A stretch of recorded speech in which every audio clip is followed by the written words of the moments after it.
All right, so this video is called Self-Employment, Being Realistic About What You Can Do and What You Can Charge. So this is specifically about people who would like to be independent contractors, run your own business, earn extra money on the side, whether it's a second job or your primary means of income. I have been self-employed for basically the entirety of my adult career, other than a couple years when I was in college working a part-time job, and for a period of time, like maybe 2 years, a few years back, I have personally pretty much always been self-employed or a 1099 independent contractor for a company. Um, so I've worked like work from home. I've worked at like assignments. I've done it a variety of different ways. So some places I was bidding jobs and I would give rates. Some places they offered to hire me for a specific rate and I agreed to that. So there's a lot of different things to consider in this, but this video specifically is about figuring out what you can charge and if what you're trying to do is worth your time or money to do it. So the first thing is, this is primarily for people who want something as like an independent contractor. So you need to look at your marketable skills, but don't exaggerate what you can do and how well you can do it or how much that is worth. Look out in the industry that you're interested in getting into. I'll give you an example. People often think writers make a lot of money. I have been a professional writer. I'm not actually currently writing other than for ministries to help them. But I was a professional writer. I was a ghostwriter, which meant I would write or content edit books for individuals who were experts in a particular field or industry. They don't learn the skills of writing. They take their information, bring it to someone else who writes it for them. That's called a ghostwriter. I also did content editing for fiction authors. I wrote some things under my own name. I've done a number of different things. But in that particular industry, people hear, oh, you're a writer. You must make a lot of money. It must be glamorous.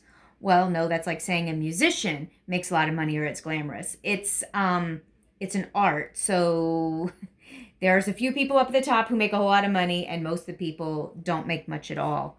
Or at least on a per project basis. There are people who make their living doing it, but as a per project, you would be surprised how little writers make. And think about it yourself. You go to a library to borrow books. You may not even read books. You may download videos and things like that now. I personally buy books because being a writer, I value other writers. But people are not going to pay a huge amount. When you buy an ebook, you're trying to get it for what, 99 cents a lot of times people are trying to do, $2. You don't want to pay $17 for an ebook because you don't even have to print it. You don't think about the hundreds and hundreds of hours and thousands of dollars that a writer has invested in creating that book, and that they can only churn out a couple books a year, and if that's their primary livelihood. But you're seeing in that example, you see both sides of it. You don't want to pay more than this much for a book, but you also think writers make a large amount of money, and you look at, okay, so you get it. I don't have to over explain it.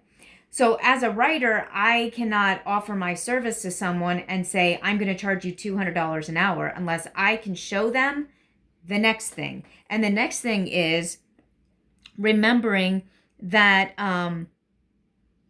you are being paid for the return you bring that company. So if my writing, let's say I'm writing an ad, and that ad I charge them $200 for, and that ad produces $2,000 worth of new business, they will have zero problem paying me $200 time after time after time after time. Now, if that ad produces $2,000, they paid me $200, but then they had to pay another $1,000 to put it into a magazine, they may be less inclined because their net is then what? They paid you $200, they've paid $1,000 to the magazine, that's $1,200 plus any other expenses associated with it, designers, graphics, what, and then that amount that it brings back reduces.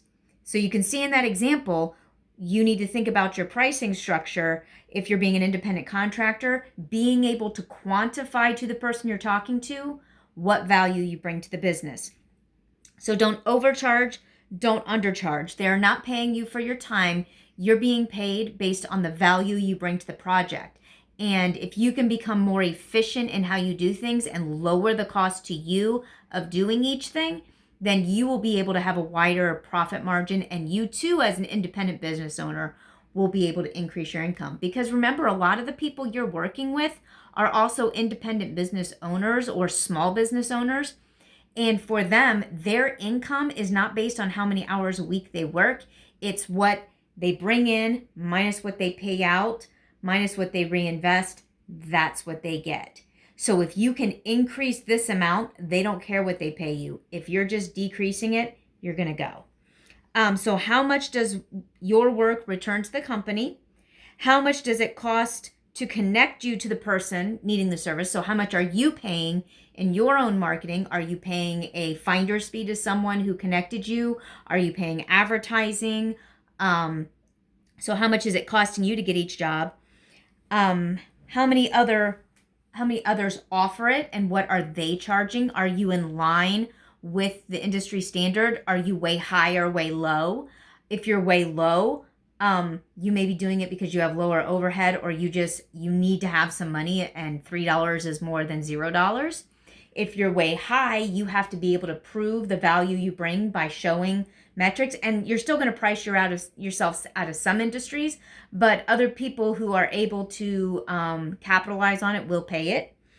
How much does it cost for you to do something? So if you are a woodworker and you build cabinets, how much do the raw materials cost you? How much does transportation cost you? Installers cost you?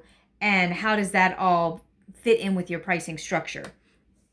If you have any questions about this, put it in the comments below, or if you have some things that you've learned in your own industry, please share them, because primarily I've worked with, I've done like ghostwriting, I've done tutoring, where I use intellectual property in exchange for cash.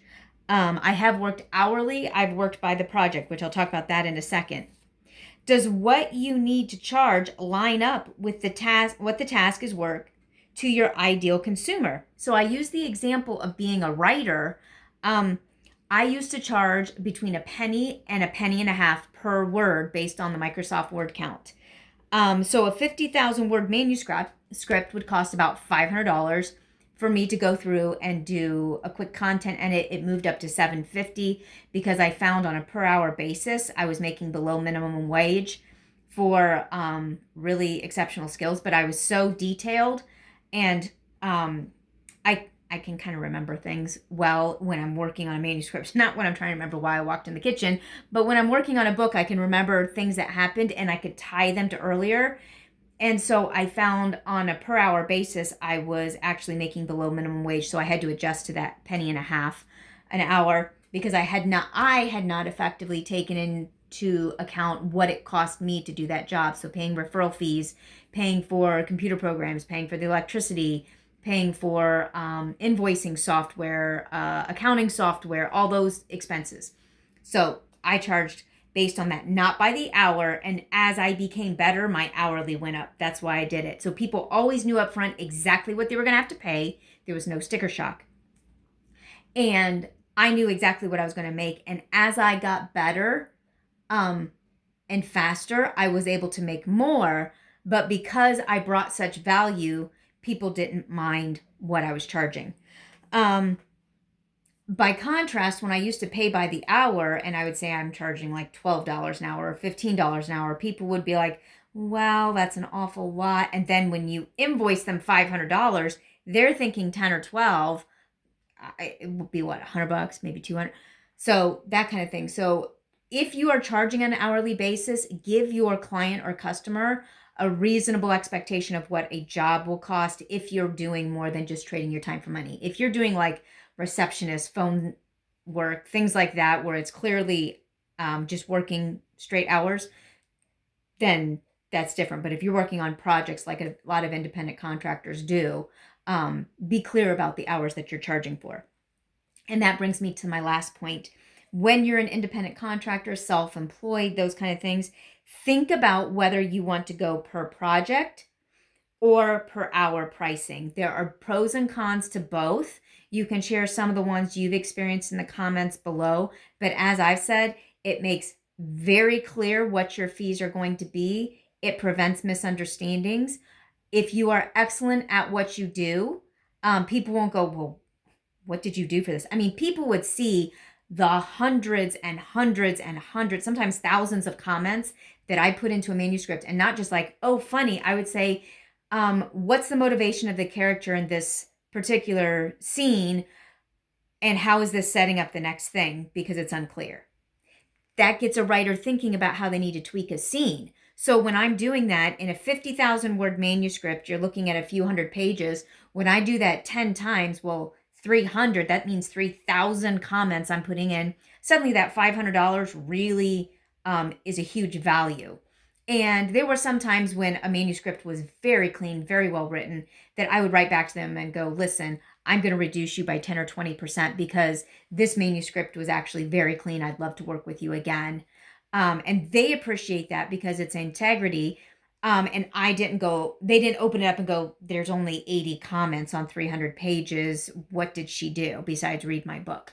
So those things consider, but that's unique to my specific industry. Think about yours, but also keep in mind whether you need to do hourly or per project, why. And if you are doing an hourly, if it's a large project like a landscaping project, let them know what you expect it will cost by the hour. And if you're getting close to that and you're not done, let them know what changed, why, how, and see if you can renegotiate.